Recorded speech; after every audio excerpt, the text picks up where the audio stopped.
essa prática de gerenciamento é que, sem dúvida nenhuma, eu acredito que isso, sendo colocado como uma possibilidade de tratamento para os pacientes e também fazendo parte da grade curricular, nós estarmos oferecendo o melhor tratamento aos pacientes, porque esta é a melhor prática médica. Obrigado. Muito obrigado pela contribuição. Dr. Guilherme Genovez, médico hematologista, hemoterapeuta intensivista.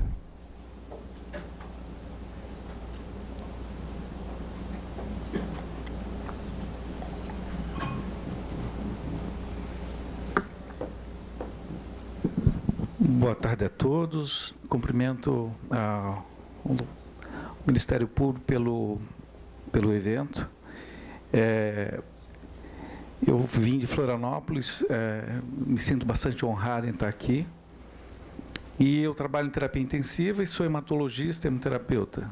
Não sou intensivista porque eu não tenho título de especialista, então, pelo Conselho Regional de Medicina e pelo Conselho, eu não poderia dizer que sou intensivista.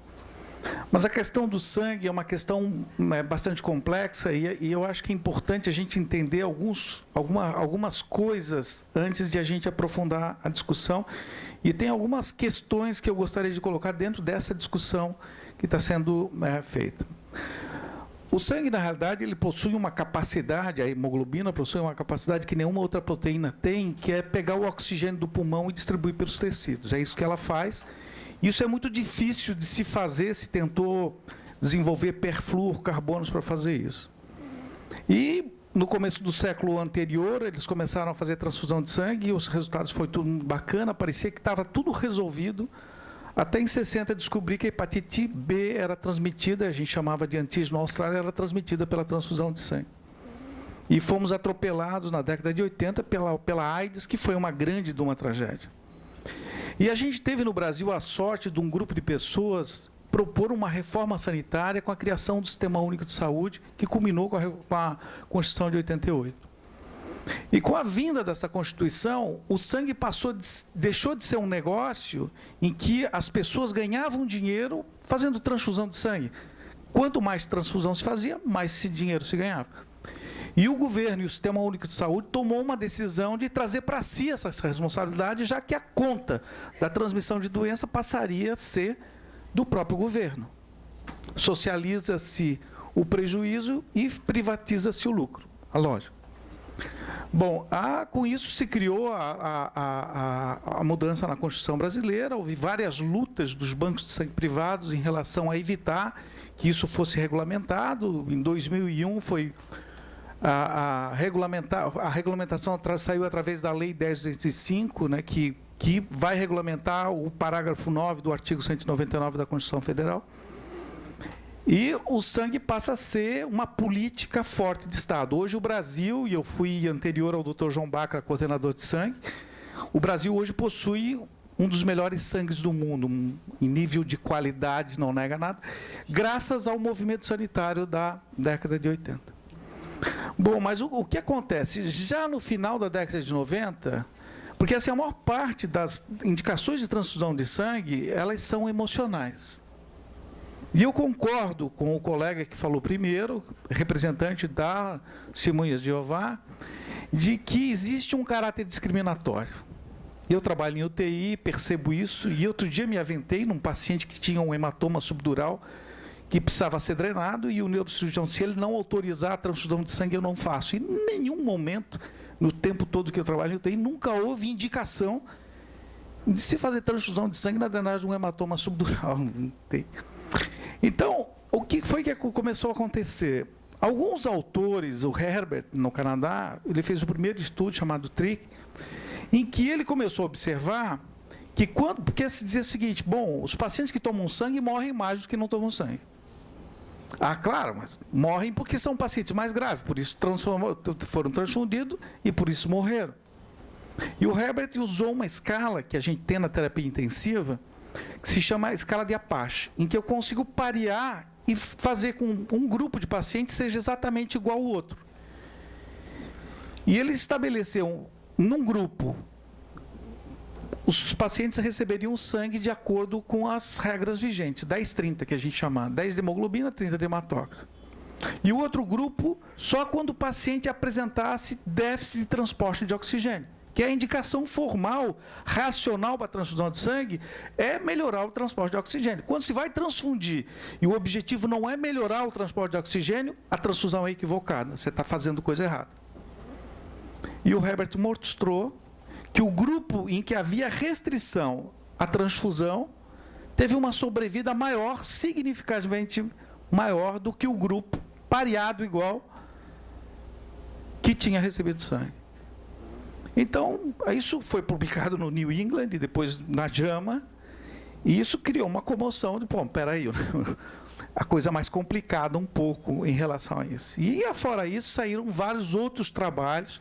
Eu tenho uma apresentação que houve um fórum já em São Paulo, promovido pelo Conselho Federal de Medicina, e eu era da Câmara Técnica do Conselho Federal de Medicina, em que a gente discutia, eu tinha uma apresentação, mas daí eu sou slide dependente. Então, fica difícil falar de coisas para vocês sem ter a representação gráfica. O slide depois você pode mandar para a gente, que a gente anexa na nossa página de internet depois com a ata. Ah, legal. Da audiência. Então, é que essa discussão, ela aborda bem essa questão do transporte de oxigênio, da oferta de oxigênio e do consumo de oxigênio, que é a grande chave de toda essa discussão. E vários outros trabalhos, um trabalho muito bonito feito aqui pelo pessoal do Instituto de Cardiologia do INCOR de São Paulo, também demonstrando. Em todos os trabalhos, a doutora Alain já pincelou sobre isso, a transfusão de sangue, ela leva à imunossupressão severa. Então, todos os pacientes que tomam mais transfusão de sangue, os pacientes que tomam, num grupo, quando você vai comparar grupos, pacientes que tomam mais transfusão de sangue, eles têm uma maior taxa de infecção hospitalar, eles têm maior tempo de internação hospitalar, têm maior mortalidade hospitalar, por conta da imunossupressão causada, não só pelos antígenos eritrocitários que a gente conhece, mas pela grande carga de antígenos leucocitários que vem dentro da banca de sangue. A gente faz o tipo sanguíneo, a compatibilidade para hemácia, a gente não faz para leucócitos, e os leucócitos estão lá dentro. Então, essa enxurrada de proteínas estranhas faz com que o sistema imunológico do indivíduo que recebeu fique biruta, ele não sabe para onde bater. E daí, no caso de uma infecção, a infecção se torna muito mais grave com relação a isso. Bom, aí vem a questão, mas lá na ponta, como é que vai fazer? Vai transfundir, não vai transfundir? O sangue é... Eu não sou testemunha de Jeová. O sangue é importante? O sangue é importante. Em algumas situações, o sangue é decisivo? O sangue é decisivo. Mas eu gostei que o encaminhamento dessa discussão, seu promotor, é muito mais importante, porque a gente não está discutindo aqui não transfundir sangue. Nós estamos discutindo respeitar quando o indivíduo não quer transfundir sangue, mas principalmente o uso racional do sangue, porque o sangue, na maior parte das vezes, é mal usado. O Dr. Mollison, num livro dele, na década de 70, já dizia que 2/3 das transfusões feitas nos Estados Unidos não tinha indicação precisa para ser feita. E aqui no Brasil, muito mais, porque... E daí, promotor, eu coloco uma questão importante, que a questão, o médico, na realidade, ele, salvo exceções, bravatas, Don Quixotes, essas coisas todas, o médico, na realidade, ele vai transfundir muito mais com medo de ser penalizado do que propriamente não respeitar. Quer dizer, essa angústia de não fazer, e eu já vi algumas discussões na internet sobre esse assunto, em que os promotores que se manifestam dizem, não, se eu descobrir que ele não transfundiu, ele vai ser representado. Isso nos assusta em relação a isso. O próprio Conselho, e eu fico com pena que o Dr. Roberto Dávila, ex-presidente do Conselho Federal de Medicina, que é um grande filósofo, além de ser um grande médico, e que discute bastante a autonomia do paciente, ele é extremamente favorável à autonomia do paciente, em São Paulo se posicionou veementemente a favor de que o paciente tivesse a capacidade de decidir e que a decisão dele fosse respeitada. Porque a vida é muito mais do que a ciência médica. A vida tem a questão filosófica da razão de viver, etc. Não interessa quanto tempo eu vou viver, mas de que maneira eu vivi e com que dignidade eu vivi. Essa talvez seja a grande questão que foge à questão da medicina. Mas a minha questão, e que eu gostaria de propor, talvez uma mudança na discussão, é com relação à formação do médico que transfunde sangue, a formação dele não se dá na graduação. A formação dele se dá na pós-graduação. É na residência de ginecologia e obstetrícia que o indivíduo aprende a ter medo da hemorragia e que acha que a transfusão de sangue é a solução do problema. É na residência de cirurgia geral que o indivíduo vai ter medo da hemorragia, porque o cirurgião tem medo de sangue mesmo, em que ele acha que a transfusão de sangue é a solução do problema. Então, eu acho que talvez a grande discussão em relação à formação, ela está muito mais na pós-graduação do que na própria graduação. Mesmo porque um estudante de medicina que acabou de sair da faculdade de medicina, ele não tem qualificação, não tem experiência suficiente para tocar um pronto-socorro, muito menos uma UTI e muito menos fazer uma cirurgia. Então, a discussão tem que ser centrada na pós-graduação, na formação desse indivíduo lá na frente. E o que acontece? Na graduação da cirurgia geral, a maior parte, a gente tem da década de 60 para cá, talvez 3, 4 gerações de cirurgiões. E a transmissão do conhecimento é meio que dada. Hoje a gente está mais científico. Hoje a gente trabalha com medicina baseada em evidência. Mas antes era muito mais pela opinião do especialista. E o pessoal da década de 60 estava preso no paradigma da regra 30-10. E esse pessoal educou e formou o pessoal da década de 70 e da década de 80. E esse pessoal da década de 70 e de 80 educou o pessoal da década de 90 e de 2000. Quer dizer, a mudança desse paradigma na cabeça desses cirurgiões, eu trabalho em 2 comissões, 2 comitês, que foi uma grande evolução do Ministério da Saúde em relação a isso, foi a criação, assim, do mesmo modo que existem as comissões de infecção hospitalar, nos hospitais hoje tem as comissões de hemoterapia, que elas fazem exatamente o julgamento das situações de conflito. Elas são os mediadores de conflito. Para vocês terem uma ideia, quando eu comecei na comissão, de cada 10 transfusões indicadas, eu indeferia 7, 8 transfusões. E o cara me ameaçava, você vai ter que escrever no prontuário, porque se o doente morrer, a responsabilidade é sua, não morreu ninguém. Todos estão vivos. E exatamente por essa questão, porque é a mesma questão da cesárea. Eu fazer cesárea, se acontecer um desfecho ruim, eu fiz a cesárea. Se eu fizer um parto normal e o desfecho for ruim, eu não fiz a cesárea. E daí eu fico mais vulnerável. Então, se prefere fazer a cesárea, em qualquer espirro. Em relação à transfusão, a mesma coisa. A hemoglobina caiu abaixo de 30, quer dizer, o indivíduo, hoje, quase todos os gasômetros dão lactato junto. A gente tem acesso ao lactato. O lactato, o que é? É a produção, a queima da glicose sem o oxigênio. Então, quando o lactato começa a subir, é porque o metabolismo da glicose está acontecendo sem oxigênio, está com falta de oxigênio. Eu tive paciente com 10 de hematócrito, com 5 de hemoglobina, com lactato de 6, de 7 dentro da UTI. E tem uma outra coisa importante que eu vejo, que é assim, às vezes, e não raro, principalmente paciente politransfundido, ele tem a gente não consegue tipar um sangue específico para ele. Como ele tem um subtipo, fica difícil de se encontrar um sangue totalmente compatível para essa pessoa. E daí a gente tem que transfundir sangue com compatibilidade parcial. E o hemocentro, da qual eu trabalho, o Hemosc, ele encaminha sangue, vem uma placa assim, sangue incompatível, carimbado na bolsa. E daí se pede para o médico que prescreveu o sangue assinar um termo de responsabilidade, que ele assuma a responsabilidade da transfusão do sangue, que está escrito incompatível. E quase ninguém assina.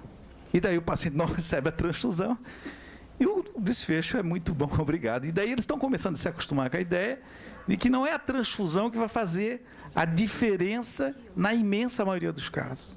Claro que em politraumatizado, com esmagamento de bacia, e situações em que tem uma mortalidade grande e que daí talvez abrisse um espaço para se discutir essa questão, não, mas na maioria dos pacientes são pacientes sépticos, com internação prolongada, que tem uma hemorragia para o laboratório, quer dizer, a coleta de exame todos os dias, 50 ml de sangue, a cada 10 dias vai te depletar em 500, ele já tem uma anemia pela doença, e ele vai se depletar e acaba se repondo sangue. No berçário acontece a mesma coisa. Então, talvez outras coisas que a gente precisava discutir. Mas a minha proposta, talvez, seja de que não adianta levar essa discussão para dentro da graduação de medicina. Não adianta levar essa discussão para dentro da residência de hematologia, porque daí é pregar dentro do seminário. Está todo mundo, hematologista e hemoterapeuta, não gosta de transfusão de sangue. Não é o ponto. Os anestesistas agora já estão começando a prestar atenção na medicina baseada em evidência de que não vai resolver o problema. Então, o que eu acho é que, no âmago dessa questão, é que, primeiro, a questão da divulgação do conhecimento. Segundo, a segurança jurídica do médico na ponta, em saber que ele tem retaguarda e que a decisão dele está respaldada. Porque, dependendo de cada causídico, você vai ter uma interpretação e vai ter uma ameaça a esse médico. Assim como existem médicos Don Quixotes de bravata, existem promotores também que têm essa visão um pouco mais agressiva e que dá essa insegurança. Como que eu vou responder a isso depois? Então, era a minha contribuição. Muito obrigado. Muito obrigado. Dr. Elson Yasunaga Teixeira, médico oncologista e cirurgião oncológico.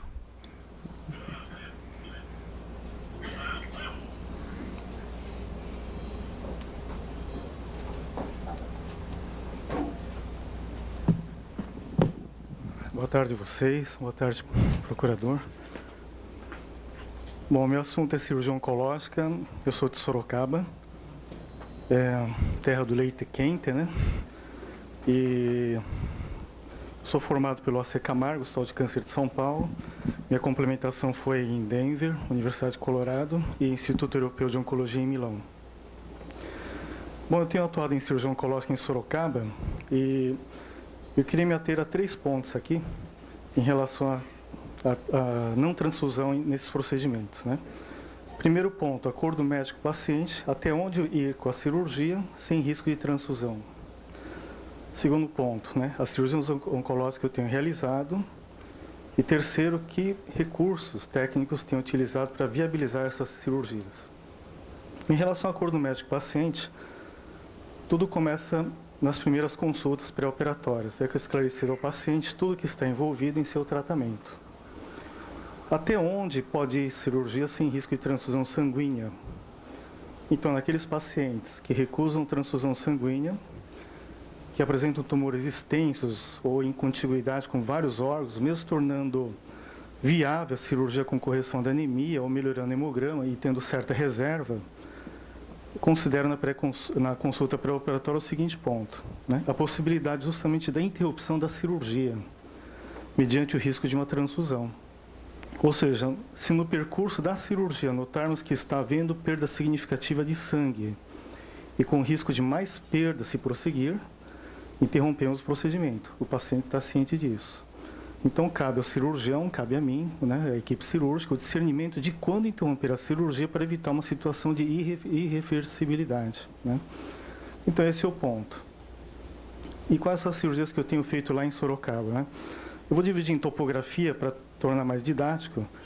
E a pergunta é o seguinte: é possível realizar cirurgias oncológicas sem uso de hemoderivados? Sim, é possível.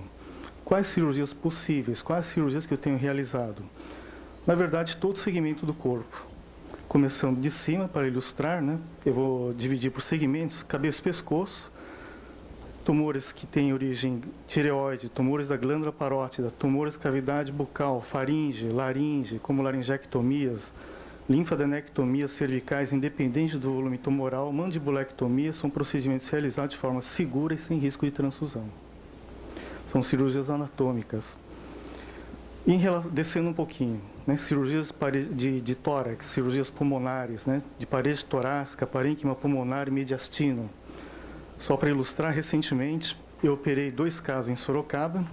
O primeiro caso, paciente de 48 anos, de sexo feminino, com câncer de mama, recidivado triplo negativo. Nós sabemos que esses pacientes não respondem à quimioterapia, nem à radioterapia, eventualmente à radioterapia. Ou seja, só nos resta a cirurgia. Então, se apresentava com uma massa tumoral de 10 centímetros na região do externo, na sua metade superior, acometia a junção externo-clavicular bilateral, junção externo-costal nos 3 segmentos dos arcos costais e hemitórax esquerdo, aderida à veia inominada e arco da aorta. Infiltrava sem plano de clivagem parte todo o superior do pulmão. Foi realizado um preparo pré-operatório, como foi dito aqui, com a eritropoetina, e depois a cirurgia. Ressecamos o externo, a junção externo-clavicular, direita e esquerda, também os arcos costais e segmentectomia do lobo superior do pulmão e reconstrução com uma toracoplastia.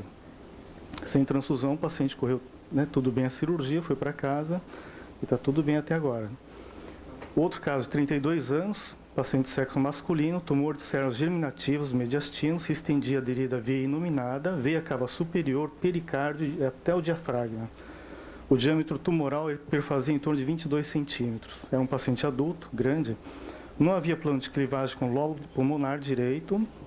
Foi realizado o preparo também, né? Isso foi realizado uma esternotomia, dissecção de toda a massa tumoral, descolando a veia iluminada, cava superior, pericárdio, diafragma e retirado a parte do pulmão e a drenagem torácica. Esse paciente também foi possível a cirurgia, foi bem para casa e está tranquilo. Vamos descer um pouquinho mais. Aparelho digestivo, urológico e ginecológico, né? Esofagectomias, gastrectomias radicais, planectomia, cirurgia de câncer de cólon, câncer de intestino, amputação, abdômen perineal, pancreatectomias, gastroduodenopancreatectomias, cirurgia de Whipple, nefrectomias radicais, linfadenectomias retroperitoneais para tumor de testículo, suprarrenalectomias, cistectomias radicais, retirada de bexiga, toda a bexiga, com reconstrução a Bricker, derivação intestinal, esterectomias, independente da massa. A gente tem realizado cirurgia de forma segura e sem transfusão, com preparo pré-operatório. Vamos descer um pouquinho mais. Cirurgias ortopédicas, oncortopedia, tumores ósseos. 2 casos recentes que nós operamos também. Paciente de 49 anos, veio de Curitiba, com condrosarcoma de ilíaco, estendia púbis e isquio. Realizamos a hemipelvectomia interna, ou seja, retirado metade da bacia, incluindo também a parte do fêmur, né, sem transfusão sanguínea. Foi uma cirurgia tranquila, né, e também com boa resolução pós-operatória. Outro caso, paciente de 16 anos, proveniente da Bolívia, com osteosarcoma de fêmur, veio encaminhada com quimioterapia pré-operatória, foi realizada nela, então, veio com uma fratura patológica, então nós realizamos uma ressecção do tumor do fêmur, reconstrução com colocação de placa e autoenxertia usando as 2 fíbulas.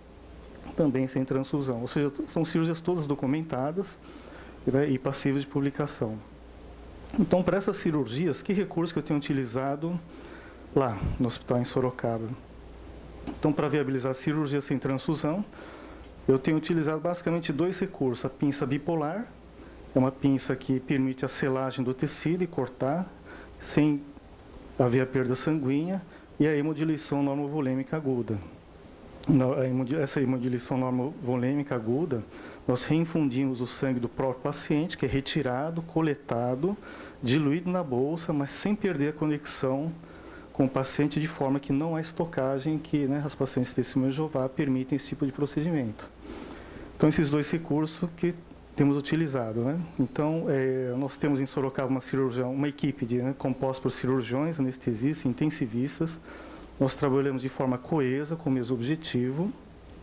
E também, assim, eu acho que de todo o assunto que nós estamos falando aqui, cabe ao cirurgião, ou seja, a pessoa que está na ponta, né? Ginecologista, cirurgião torácico, qualquer cirurgião, de evitar, o procedimento que ele tem que fazer é evitar a perda sanguínea, né? E você não bota, né, pessoal da anestesia, intensivista, em perigo, né, de todo o raciocínio.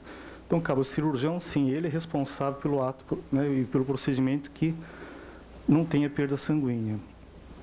Em cirurgias oncológicas, né, nós podemos até perguntar, puxa, por que você realiza transfusão, não realiza transfusão em pacientes com câncer, né? Aí até me indagaram. Eu faço preceptoria de residentes da cirurgia geral lá da Pontifícia Universidade Católica de Sorocaba. Eu falei assim, puxa, né, doutor, você tem que operar, mas, né, transfunde, porque sangue é vida. Eu falei, ok, né, sangue é vida. Mas aí você recorre à literatura, nós sabemos que a transfusão sanguínea, tem vários meta-análises comprovando estudo que ele pode aumentar o risco de recidiva em 20% até 40% dos casos de tumores, qualquer tipo de tumor, potencialmente curáveis. Ou seja, vamos exemplificar, a gente sabe que todos nós aqui, qualquer um de nós aqui, temos alguém da família que teve câncer, né? Ou está tendo câncer hoje, e você fala assim, poxa, ele foi operado, uma cirurgia foi bem sucedida, recebeu sangue, né? Um tumor potencialmente curável. Ok, todo mundo contente, feliz da vida. Daqui a 3 anos, recidiva. ele vai estar com a família, feliz da vida, com os filhos, netos, vai fazer o seu periódico, vai fazer um raio-x do pulmão, um nódulo no pulmão, né? Se você faz o diagnóstico recidivo, fala, o que será que aconteceu, né? Será um tumor, sim, né, que era potencialmente curável. Então, é justamente isso que a gente tem que prestar atenção. Se é uma situação que você